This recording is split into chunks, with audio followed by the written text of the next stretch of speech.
पहलगाम हल्ल्यामध्ये मृत झालेल्या डोंबिवलीच्या संजय लेले यांच्या मुलाशी साम टीव्हीनं संवाद साधलाय।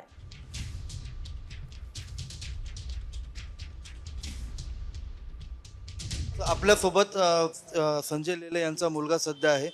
हर्षल, काय झालं होतं नेमकं त्या दिवशी, काय घटना घडली होती? आम्ही सगळे जेवत होतो आणि जेवण आम्ही जस्ट उठत होतो आणि मग तिकडनं फायरिंग त्यांनी चालू केलं आणि मग आम्हाला सगळ्यांना तिकडच्या लोकांनी सांगितलं की खाली वाकू। मग आम्ही झोपलो तिकडे खाली आणि मग आम्हाला विचारलं की हिंदू कौन है वो अलग हो जाओ, मुस्लिम कौन है वो अलग हो जाओ। आणि हिंदूंना म्हणजे पहिले तर माझ्या दोन्ही मामांना हे विचारायचं आधीच शूट केलेलं, कारण ते पळायला बघत होते आणि मग वडिलांना शूट केलं। बाकी सगळं नंतर सांगतो मी। घटना घडत असताना तू समोरच होता? तीन हो, मी समोर होतो। मग नातेवाईकांशी देखील तो कॉन्टॅक्ट केल्याची माहिती? केलं कॉन्टॅक्ट केलं कॉन्टॅक्ट सगळ्यांना। कॅमेरामन रितेशसह अभिजित देशमुख, डोंबिवली।